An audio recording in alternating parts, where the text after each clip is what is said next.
저는 오늘 사도행전 11장 22절에서 24절까지의 말씀으로 바나바 같은 일꾼 이와 같은 제목으로 함께 말씀을 나누겠습니다. 오늘 성경에 나오는 바나바는 초대교회에 아주 중요한 역할을 한 사람입니다. 특별히 초대교회인 예루살렘 교회가 성장하게 된 배경의 중심에는 이 바나바라는 아주 소중한 일꾼이 있었습니다. 두 번째로 초대교회에 세워진 것이 바로 이방인 교회인 안디옥 교회죠. 이 안디옥 교회가 또 부흥하고 성장하는 그 과정 속에 그 중심의 축에는 바로 이 바나바라는 귀한 일꾼이 있었다라는 것입니다.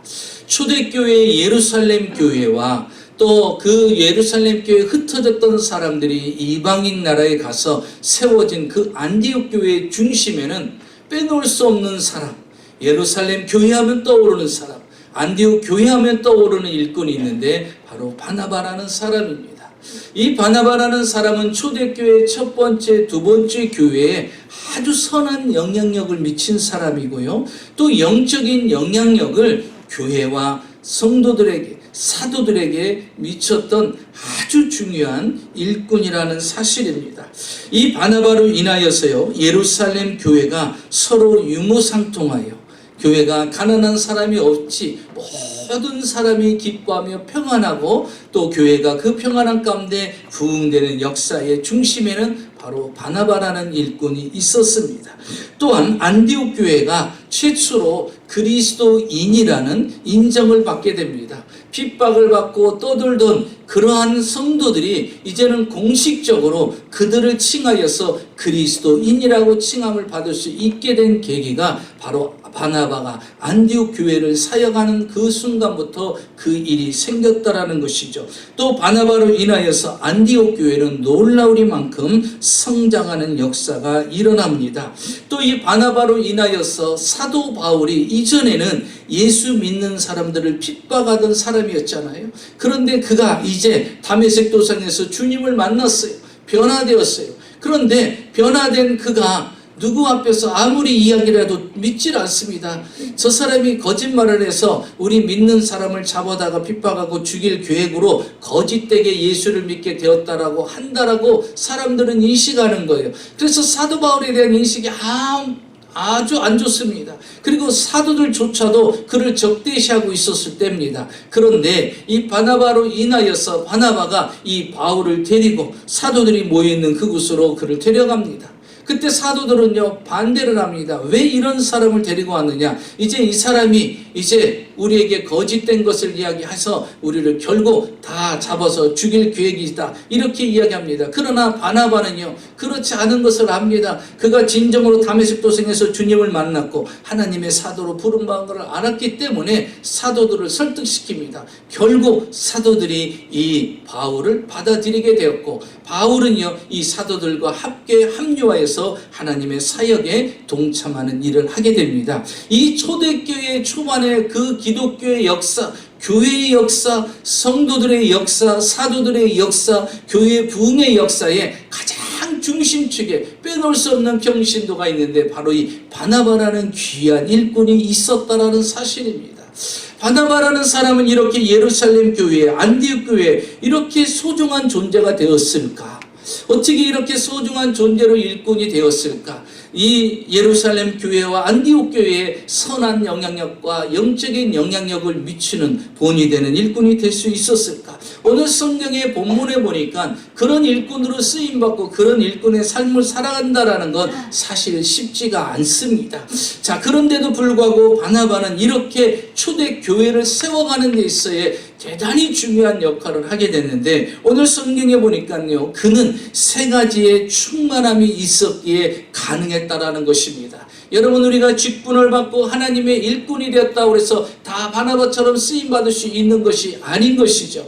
우리가 바나바처럼 쓰임받는 사람을 보니까 이 바나바에게는요, 세 가지의 특징이 있었다라는 것이죠. 그 세 가지의 특징이 있었기 때문에 이렇게 교회에 많은 영향력을 미칠 수 있는 그러한 귀한 일꾼이 되었다라는 사실입니다. 자, 그러면 바나바는 어떠한 세 가지의 충만함이 있었느냐? 그 첫째로 보니까요, 바나바는 착함 충만한 일꾼이었다라는 거죠. 아주 착함이 충만한 사람이었다라는 거죠. 다시 말하면 바나바라는 사람은 그냥 한마디로 착한 사람이라는 거죠.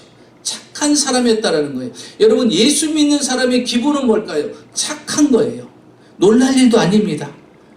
예수 안 믿는 사람이 착한 것은 그건 좀 놀랄 일이고요.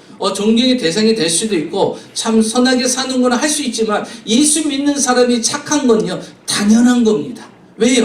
예수님의 모습을 닮아가는 사람은 그 착한 인품과 성격과 착한 마음을 기본적으로 가지고 있어야 되는 거예요. 그러니까 어떻게 보면 착한 사람이라는 것을 볼 때 당연히 예수 믿는 사람은 착한 거 아니야? 그런데 여러분, 성경에 어떤 사람을 평가할 때 착한 사람이라고 평가한 사람은요, 많지 않다라는 거예요. 그만큼 사람들이 기준으로 볼 때는 어리석으리만큼 착한 사람이라는 거예요. 계산이 없다라는 거예요. 자기 머리를 쓰는 사람이 아니라는 것이죠. 오늘 성경 24절을 보면 그를 이렇게 소개합니다. 바나바는 착한 사람이요. 여러분, 세상에 착한 사람은 얼마나 많이 있습니까? 그런데 세상의 기준은 뭐라고 말합니까? 아니, 심지어 교회 안에서도 그렇게 이야기하는 분들이 있어요. 믿음이 있다고 하면서도 그렇게 이야기하는 사람이 있어요. 착하게 살면 손해본다라고 생각합니다. 여러분은 어떻게 생각하세요? 착하면 손해본다고 생각합니까? 그거는 세상의 기준이기 때문에 그래요. 세상에 착한 사람을 이용하는 사람들이 있거든요. 이용하고 사기치는 사람들이 있어요. 거기에 넘어가는 사람들이 많다 보니까 착한 것 가지고는 안 된다고 이야기합니다. 그런데 여러분, 분명히 기억해야 됩니다. 우리의 착한 인생의 삶을 누가 기억합니까? 하나님이 기억한다는 사실을 알아야 돼요. 세상의 기준으로 그것을 평가하고 바라보면요, 당연히 예수 믿음에도 불구하고 그렇게 얘기했어요. 착하게 살면 손해보며 산다. 그것은 어리석은 사람이다. 여러분, 착한 사람이 존경의 대상이 돼야 되는데 오히려 어리석은 자로 매도당하는 경우가 지금 우리 이 세상에 일어나고 있지요. 여러분, 왜 착함이 필요합니까? 왜 선함이 필요합니까? 오늘 성경의 주인공인 바나바를 통해서 우리가 알아봐야 됩니다. 이 착하다는 것이 무엇입니까? 윤리성, 도덕성의 대표적인 표현 아니겠어요? 여러분, 악하다라는 것은 무엇입니까? 악한 사람은 뭐예요? 다른 사람에게 피해를 주는 사람을 악하다고 합니다. 그러면 착하다고 하는 사람, 선하다는 사람은 무엇을 얘기합니까? 다른 사람에게 유익을 주는 사람을 이야기하는 것입니다. 그러니까 간단합니다. 내가 다른 사람에게 피해를 주는 사람이다? 그러면 악한 사람이에요. 내가 다른 사람에게 유익을 주는 사람이다? 그러면 선한 사람이라는 것이죠. 자기 중심으로 생각하기보단 다른 사람의 중심으로 생각합니다. 그러니까 여러분, 자기 중심적으로 생각하는 사람의 기준으로 볼 때는 어리석게 보이는 거예요. 바보처럼 보이는 거예요. 아니, 계산해봐. 그렇게 손해볼 시간이 어딨어? 왜 시간적으로, 물질적으로 왜 그렇게 손해보면서 그렇게 할 필요가 뭐 있어? 이렇게 이야기합니다. 그것은요, 당신의 기준으로 보기 때문에 그런 거예요. 그런데 그 사람의 기준으로 보면요, 그런 생각이 전혀 들지 않는다라는 것이죠. 바로 그것이 선한 사람의, 착한 사람의 마음이라는 것이죠. 윤리성, 도덕성이라는 것은 뭐냐? 결국 자신에게 있는 재능과 물질을 어떻게 사용하느냐의 문제에 집약되어 있다라는 것이죠. 다시 말하면 선한 사람이 무엇이냐? 선함의 충만함이 무엇이냐? 하나님이 내게 주신 재능과 달란트, 내게 주신 물질을 내가 어떻게 사용하느냐에 따라서 선한 자와 선하지 않은 자를 나눌 수가 있다라는 것입니다. 자, 사도행전 4장 36절을 보면 여기에 요셉, 바로 이 바나바가 소개되고 있어요. 자, 4장 36절에 보니까 구보로에서 난 레위족 사람이 있으니 이름은 요셉이라. 사도들이 일컬어 바나바라 번역하면 위로의 아들이라 하니 그가 밭이 있음에 팔아 그 값을 가지고 사도들의 발 앞에 두니라. 이렇게 말하고 있어요. 자, 여기에 바나바가 등장을 합니다. 바나바가 등장을 하는데 그에게는 밭이 있었어요.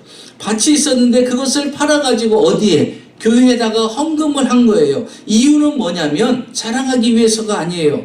교회를 살펴보니까, 예루살렘 교회를 살펴보니까, 초대교회니까 얼마나 가난한 사람들이 많이 와요. 힘들고 어려우니까 하나님께 온 거예요. 어렵고 고통스러우니까 하나님을 의지하기 위해서 모여든 사람들이에요. 그런데 바나바는요, 조금 그래도 생활이 부유했던 사람인 것 같아요. 그래도 밭이라도 가지고 있었으니까요.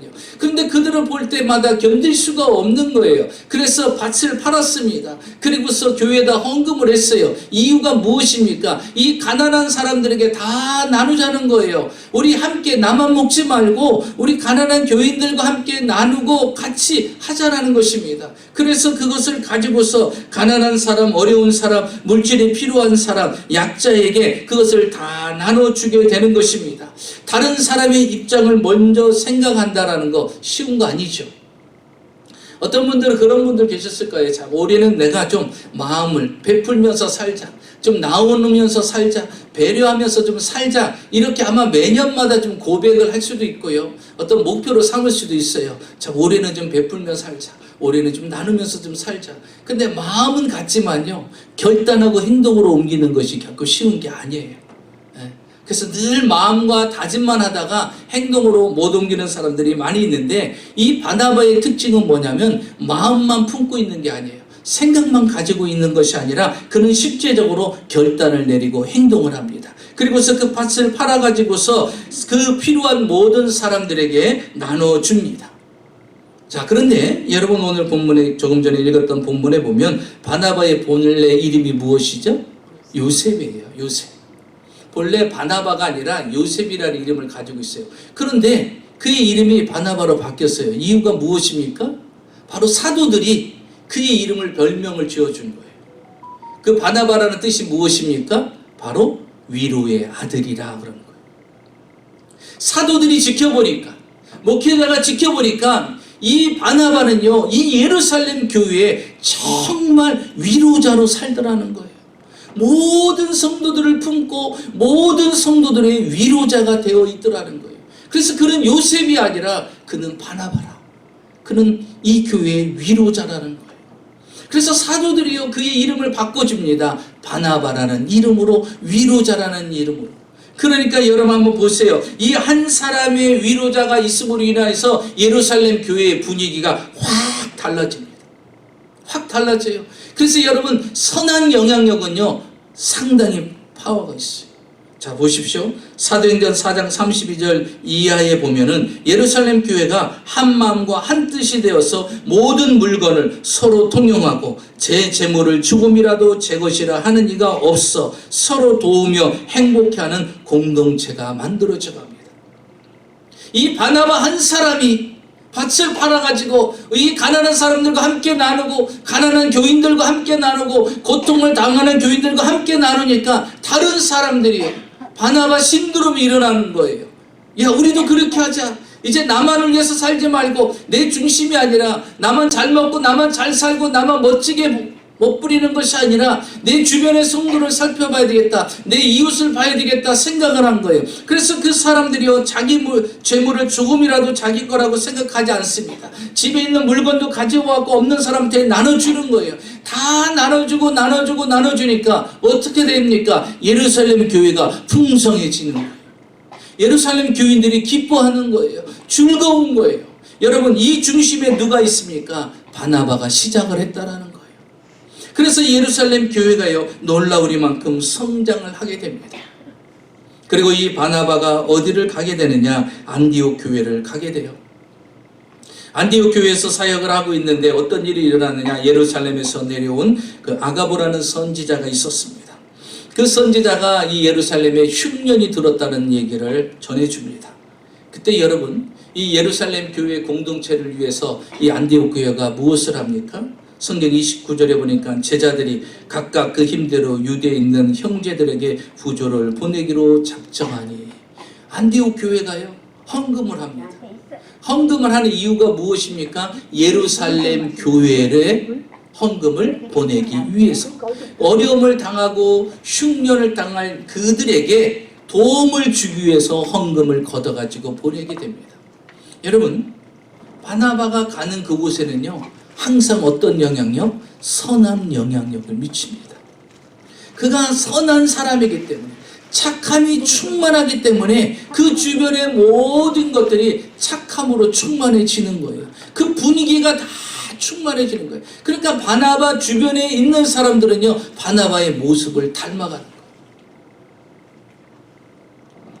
한 교회가 세워지는 데는 분명히 거기에는 바나바 같은 존재가 분명히 필요합니다. 일꾼들이 필요해요. 여러분, 한국의 장로교회를 대표하면 떠오르는 교회가 바로 영락교회예요. 영락교회죠. 장로교회를 대표하는 영락교회. 한경진 목사님께서 영락교회를 건축할 당시, 교회를 건축할 당시 교인들이 150명이었다고 합니다. 150명가량이었는데 교회 건축을 앞두고 기공 예배를 드릴 때가 됐어요.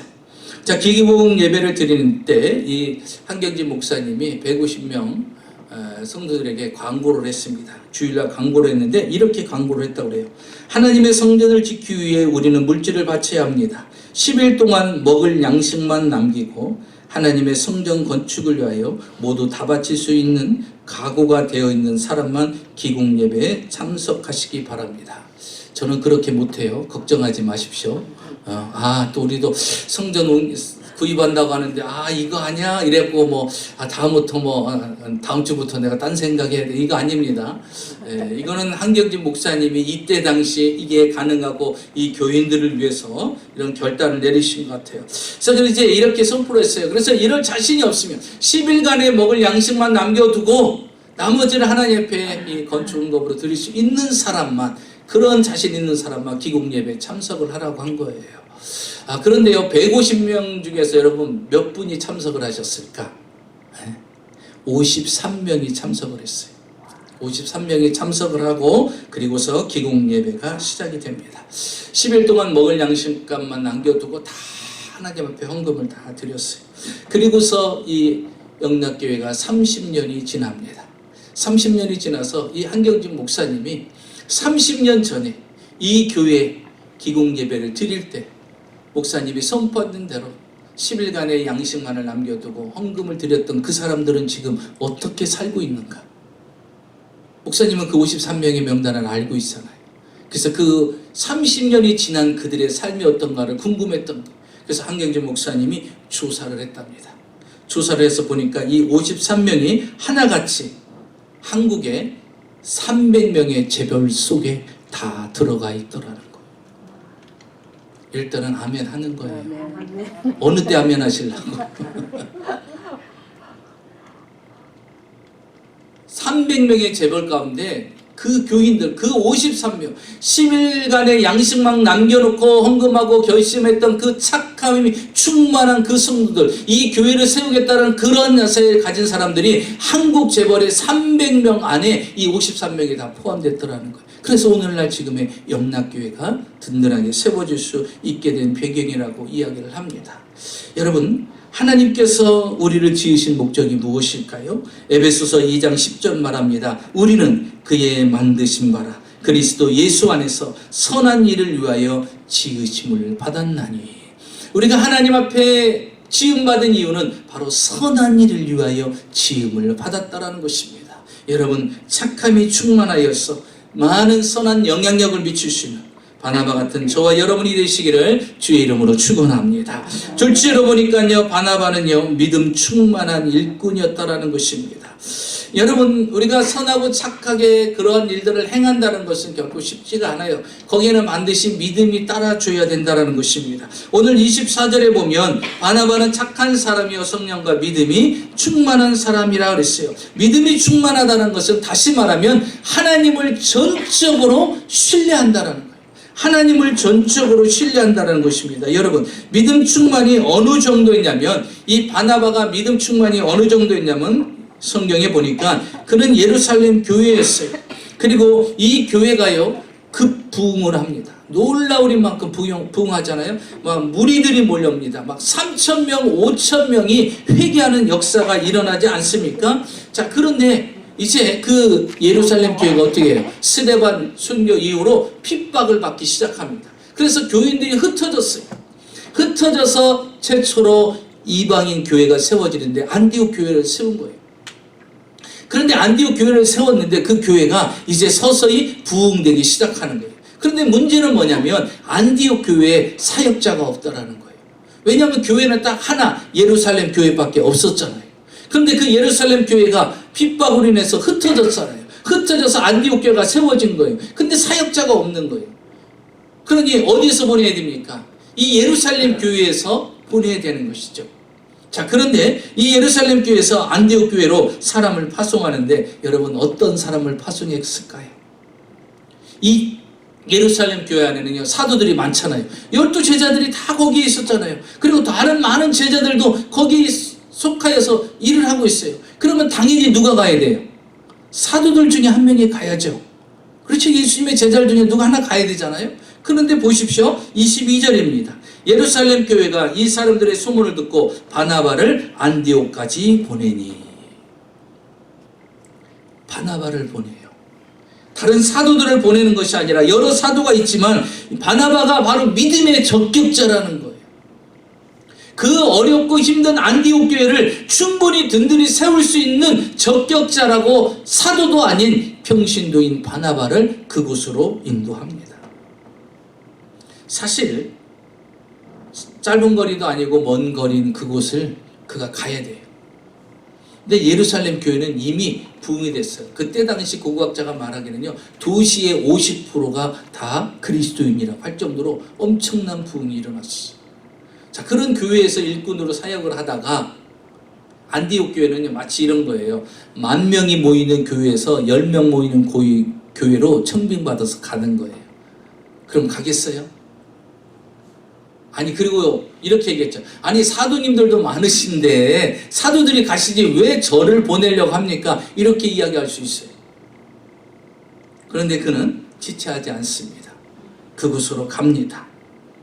한번 보십시오. 19절에 보면 그때 스데반의 일로 일어난 환난으로 말미암아 흩어진 자들이 베게나와 구브로와 안디옥까지 이르러 유대인들에게만 말씀을 전하는데, 스데반이 죽고 난 뒤부터 이 예루살렘 교회는 흩어진 거예요. 그래서 안디옥 교회가 세워졌는데 안디옥 교회 가서 사역할 만한 사람이 없어요. 그런데 바나바가 아멘 하고 갑니다. 여러분, 교회가 세워지는 데는 누가 필요하냐? 믿음이 충만한 일꾼이 필요한 거예요. 일구이연하지 아니하고 하나님 말씀이고 하나님이 기뻐하는 거라면 아멘하고 따라갈 수 있는 믿음 충만한 사람이 있어요. 가십시오 하고 할 때 왜 내가 가야 됩니까? 다른 사도들도 많이 있는데.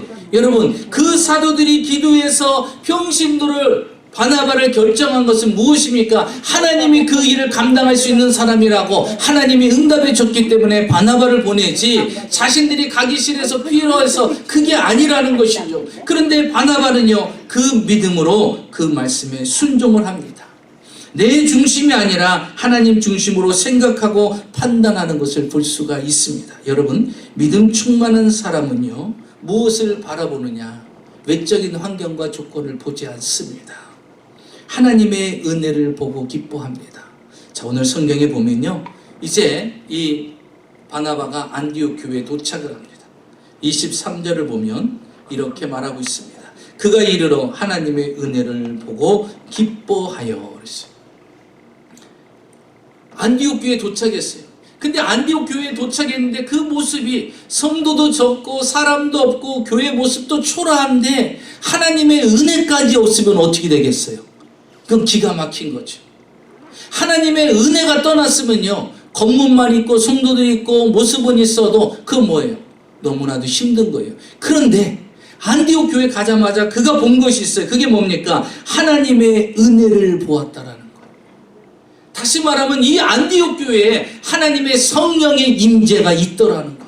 하나님의 은혜 역사가 있더라는 거예요. 성령 충만한 역사가 있더라는 거예요. 그래서 그는 기뻐합니다. 아, 그래, 하나님이 나를 보낸 이유가 여기 있구나. 하나님이 이 교회가 은혜가 넘치는 교회구나. 성령이 임재하는 교회구나. 그 은혜로 말미암아 그들에게 지금 어떤 일이 일어나는지 놀라운 부흥 성장이 일어나는 거예요. 그리고 그 은혜 받은 자들이 어떤 신앙의 간증을 하고 있는지, 또 그들이 어떻게 변화되고 있는지 변화됐잖아요. 실질적으로 성도들이 그리스도인이라고 처음 칭송을 받게 되고 칭함을 받은 게 바로 안디옥 교인부터 시작된 거예요. 여러분 보세요. 예루살렘 교회는 엄청나게 크게 부흥됐잖아요. 그리고 수많은 사도들이 있었어요. 그런데 예루살렘 교회 때는요, 그리스도인이라고 칭함을 받지 못했어요. 왜 그렇습니까? 그리고 왜 하나님은 예루살렘 교회를 흩으셨을까? 그건 언제 기회가 되면 제가 다시 여러분에게 말씀을 드리겠어요. 그런데 안디옥 교회를 세웠어요. 그 안디옥 교회의 시작은 약합니다. 그런데 이 교회가 세계적인 선교 사역을 감당하는 교회로 바뀌어지죠. 왜 그럴까요? 이 23절에 답이 나와요. 하나님의 은혜가 있는 교회였어요. 성령의 기름 부으심이 있는 교회, 하나님의 성령의 역사가 있는 교회. 여러분, 가장 불행한 교회가 어떤 교회일까요? 성령의 역사가 떠난 교회, 하나님의 은혜가 없는 교회가 가장 불행한 거예요. 가장 불행한 거예요. 그래서 이 성전에 들어오는, 문 열고 들어오는 순간부터 성령의 임재를 느껴야 되고, 하나님의 은혜를 느껴야 되고, 성령의 기름 부으심을 느끼는 교회, 성도의 많고 적음이 아니라 교회의 모습의 모양이 아니라 그 성령의 하나님의 은혜를 보고 기뻐할 수 있는 교회가 되어야 됩니다. 자, 오늘 바나바는요, 이 안디옥 교회에서 그걸 느꼈어요. 그리고서 뭐라고 말합니까? 23절 하반절에 이렇게 말하죠. 모든 사람에게 굳건한 마음으로 주와 함께 머물러 있으라. 하나님께 붙어 있으라는 거예요. 여러분, 주님 떠나지 마시고 주님께 붙어 있십시오. 어떤 힘들고 어려운 날이 있다 할지라도 하나님께 붙어 있으라고 그가 간절히 요청을 합니다. 자, 보십시오. 어떤 결과 일어납니까? 24절 하반절에 보니까 이에 큰 무리가 죽게 더하여지더라. 여러분, 믿음이 충만하면요, 그 충만한 사람 주변에는요, 사람이 붙습니다. 사람이 따르는 역사가 일어나요. 그래서 내가 믿음 충만하느냐 아느냐, 뭘 분별하느냐, 내 주변에 있는 사람이 예수 믿는 일이 생기는 거예요. 이게 내가 믿음 충만한 거예요. 근데 믿음 충만에 영향력을 미치지 못하는 건 내 주변 사람들이 아무 영향력이 없는 거예요. 영향을 받지 않아. 내 신앙의 모습에 아무런 영향을 받지 않는다는 건 내가 지금 뭐예요? 믿음 충만하지 않다라는 거예요. 믿음 충만하면요, 하나님께서 그의 모습을 통하여서 믿음의 열매를 거두게 만들어 주신다라는 것입니다. 주 2세기 초에요, 하나님을 소유한 자라고 불리던 아그나티우스 교부가 있습니다. 이분은 시리아 안디옥 교회에 담임을 하셨던 분이에요. 성도뿐만 아니라 믿지 않는 자들에게 아주 존경을 받던 교부입니다. 당시 로마 황제의 핍박이 몰려왔어요. 같은 믿음의 사람들이 핍박을 받고 원형극장에 가서 화형을 당하고 사자들의 밥이 되는 그런 핍박이 심한 때입니다.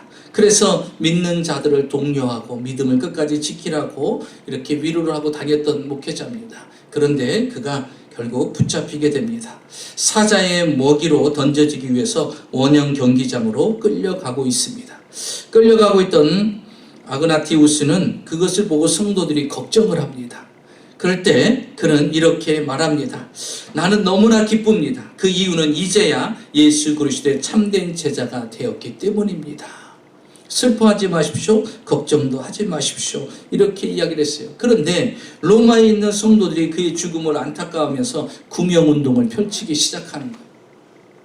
로마로 후송하는 가운데서 그 소식을 듣는 거예요. 성도들이 나를 살리기 위해서 구명운동을 벌이고 있다는 것을 듣고서 그가 로마 교인들한테 편지를 쓰기 시작합니다. 이렇게 썼다고 해요. 형제들이여, 이 편지를 받는 대로 저를 위한 구명운동을 중단하시기 바랍니다. 제게 있는 최선의 것을 하나님께 드리기를 원합니다. 제 마음속에 있는 순교의 열정을 꺾지 말아 주십시오. 오히려 이 일을 잘 감당할 수 있도록 기도해 주시고 독려해 주시기 바랍니다. 여러분, 평신들도 믿고 복음을 전하면서 그들에게 붙잡혀서 화형당하고 사자들에 뜯겨가면서 하나님의 복음을 전하면서 마지막까지 복음을 위해서 순교하는데 목회자가 돼서 도망갈 수 있겠어요? 본이 돼야 되잖아요. 그래서 이 순교는 나에게 하나님이 주신 절호의 기회구나. 내게 주신 이 몸 가지고 하나님의 복음을 끝까지 증거할 수 있는 기회구나. 그래서 이 순교는요, 자신에게 영광으로 생각한 거예요. 근데 성도들은 잘못 알고 기도하는 거예요. 그가 그 위기에서 벗어나게 해달라고 기도한다는 거예요. 그거 하지 말라는 거예요. 이건 내가 하나님 앞에 내 몸을 드리는 영광스러운 순간인데 당신들이 막지 말고 그 죽음을 잘 맞이할 수 있도록, 순교를 잘 할 수 있도록 나를 위해서 기도해 주십시오. 그는 끝내 이제 마지막 복음을 전하면서 원양극장에서 원양 경기장에서 그는 순교를 하게 됩니다. 여러분, 믿음 충만이 무엇입니까? 끝까지 주를 위해서 사는 거예요. 끝까지 주를 위해서 사는 것이 믿음 충만한 것입니다. 그 믿음 충만은요, 다른 사람들에게도 믿음의 영향력을 미치는 거예요. 이게 정말 믿음의 충만함이라는 것이죠. 마지막 셋째로는요, 바나바는요, 성령 충만한 일꾼이었다는 것입니다. 여러분, 이렇게 선함이 충만하고 믿음이 충만한 데는요, 반드시 필요한 것이 있어요. 성령 충만해야 된다는 거죠. 여러분, 인간의 노력과 의지만 가지고는요, 오래 못해요. 예. 왜냐하면 그 감정이라는 게 성령의 이끌림 받는 일꾼이 돼야지, 인간의 감정과 열심과 노력을 가면요 쉽게 지쳐버려요. 여러분, 왜 주의 일하다가 시험 듭니까? 왜 시험 들어요? 충만하지 않을까 시험 드는 거예요. 왜 좌절하고 절망하고 포기하려고 합니까? 충만하지 않으니까 하는 거예요. 하나님과의 관계가 충만하지 않은간요, 모든 것들이 부담스러운 거예요. 자, 보십시오. 오늘 이 성령 충만한 이 바나바는요, 인격적인 면에서도 성숙합니다. 그래서 성령 충만하면요, 인격적으로도 성숙해져요. 자, 보십시오. 25절에 보니까 바나바가 사울을 찾으러 다수에 가서, 자, 안디옥 교회 오자마자요, 교인들이 부흥되기 시작하는 거예요. 혼자 감당할 수가 없어요. 그래서 누구를 찾으러 가느냐? 바로 사울. 하나님의 은혜를 받고서 다수에 있는 그를 찾으러 갑니다. 다시 말하면 부교역자를 선택하기 위해서 가는 거예요. 이 다소라는 곳은 가까운 거리가 아닙니다. 상당히 먼 거리예요. 요즘처럼 비행기 있고 뭐 차가 있고 이런 시대가 아니잖아요. 그럼에도 불구하고 수고를 감당하면서 그를 찾아옵니다. 사람들은 반대합니다. 그런데도 불구하고 그는 사도 바울을 데리고 옵니다. 자, 보십시오. 26절. 어떤 결과가 일어납니까? 만남에 안디옥에 데리고 와서, 자, 그를 만났어요. 그리고 안디옥 교회로 데리고 옵니다. 둘이 교회에 1년간 모여 있어 어떤 일이 일어나요? 큰 무리를 가르쳤고, 제자들이 안디옥에서 비로소 그리스도인이라 일컬음을 받게 되었더라 그랬어요. 자, 바울을 데리고 온 뒤부터 교회는, 안디옥 교회는 놀랍게 부흥됩니다. 어떻게 큰 무리가 되는 거예요. 여러분, 이런 말 있죠. 담임 목사가 부목사를 잘 안 세운다고 그래요. 왜냐하면 자기보다 똑똑하고, 자기보다 잘났고, 자기보다 좋은 학교 나왔고, 자기보다 설교 잘하고, 자기보다 젊으면 안 세우려고 한대. 왜냐하면 인기가 그쪽으로 쏠릴까봐 부교역자를 안 세운다라는 거예요. 그래서 성도들이 부교역자를 더 사랑하고 막 해주면 그 담임 목사가 눈을 옆으로 이렇게 본대. 그래서 부교역자를 안 세운다는 거예요. 근데 바나바는요, 성령이 충만한 사람, 성숙된 사람이에요. 교회만을 생각하는 거예요. 하나님의 교회, 영혼을 구원하는 거예요. 그래서 바나바가 생각할 때는 바울 같은 일꾼은 우리 교회에 필요하다는 거예요. 더 생각하네. 바울이 옛날에 어떤 사람이었는지, 지금 그가 어떻게 돼서 이렇게 교회를 분란시킨, 그거 생각하지 않습니다. 그리고서 그를 데리고 옵니다. 교회는 어떻게 됐죠? 놀라우리만큼 성장됩니다. 여러분, 바울이 이전에 어떤 사람이었죠?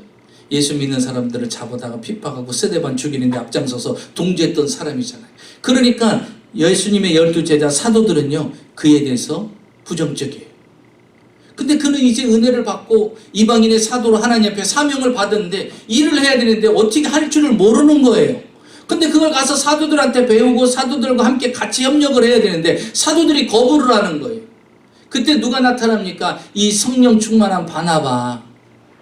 오직 하나님 일만 생각하고 하나님 교회만 생각하고 하나님 나라를 확장하는 것만 생각해. 자기 유익은 아무것도 없어요. 그것만 생각합니다. 그리고서 이 바울을요, 손잡고 끌고 갑니다. 그리고 12 사도들한테 보여줘요. 이 사람은 정말 다메섹 도상에서 주님 만났다. 이방인의 사도로 세움받았다. 그러니 여러분, 이제 더 이상 반대하지 말고 같이 우리 동역합시다. 옛날의 사울이 아닙니다. 이제 바울로 바뀐 사람입니다. 하고 설득시킨 사람이 누구냐? 바나바예요. 그래서 다른 사도들이 이 사도 바울을 받아주게 되는 거예요. 그 중심에 누가 있어요? 바나바라는 사람. 여러분, 내 중심, 내 욕심, 내 위치, 내 이익을 따지는 사람은요, 성령 충만해질 수가 없어요. 이 성령 충만한 사람은요, 오직 뭐만 생각합니까? 하나님께 영광이 되는 것, 하나님 교회의 유익이 되는 거, 복음의 유익이 되는 거, 이것만을 생각하는 거예요. 이런 바나바의 성숙됨이 있었기에 바울이 세워질 수 있었고, 바울이 또 이렇게 하나님의 위대한 일을 감당할 수 있었어요. 그래서 여러분, 바나바가 담임 목사고 바울은요 부목사가 된 거예요. 그런데 여러분 보세요. 이제 사도행전 12장부터는요 바나바의 이름이 서서히 사라집니다. 그리고 누구의 이름이 등장해요? 바울이라는 사람이 등장합니다. 바나바는 얼마나 멋진 사람인지요. 자기는 이선으로 물러갑니다. 그리고 진짜 일꾼인 바나바를 세워줘요. 그 뒤부터 보십시오. 사도행전 마지막까지는 누구의 기록입니까? 바울의 기록이에요. 바나바는 없어져요. 세례 요한이요, 예수님이 등장하니까 어떻게 됩니까? 그는 흥하여 되었고 나는 쇠하여 되리라. 나는 주의 길을 예비하는 역할만 하면 되는 거예요. 근데 주님이 나타나셨어요. 이제 주님이 본격적인 사역을 하니까 자기를 따르던 제자들한테 뭐라고 합니까? 세례 요한이 너희들은 다 예수님께 가라 그럽니다. 여러분, 자기를 따르던 제자들을 예수님께 드린다는 거 쉽지 않잖아요. 근데 세례 요한은 아는 거예요. 이제 내 시대는 갔고 이제 예수님의 사역의 시대가 됐으니 예수님을 따라다니면서 더 많은 일을 감당하라는 거예요. 그리고 그분만이 흥해야 되고 나는 이제는 쇠해야 된다. 여러분, 성령 충만할 때 이것이 가능한 거예요. 교회가 먼저고 하나님의 나라가 먼저고 내가 인기 없고 내 중심이고 나를 알아봐주고 나 아니면 알 수 없다라고 내 중심적인 게 아니라 꼭 교회를 위해서라면, 이 사람이 필요하다면 이 사람을 세우고 이 사람을 높여주는 그러한 바나바 같은 일꾼이었다라는 것이죠.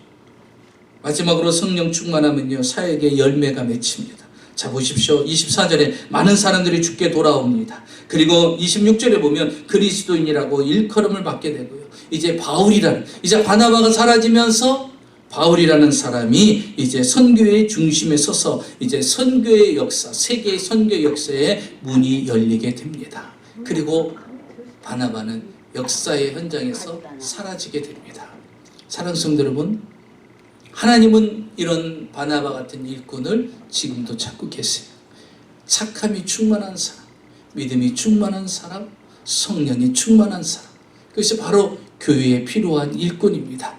우리도 충분히 이런 은혜 속에서 이런 일꾼으로 쓰임받을 수 있습니다. 오늘 하나님, 저도 바나바처럼 우리가 교회 하나님 나라에 소중하게 쓰임받을 수 있는 선한 영향력, 영적 영향력을 미칠 수 있는 하나님의 일꾼으로 쓰임받게 해달라고 우리 같이 기도할 수 있는 여러분이 되시기를 주의 이름으로 축원합니다.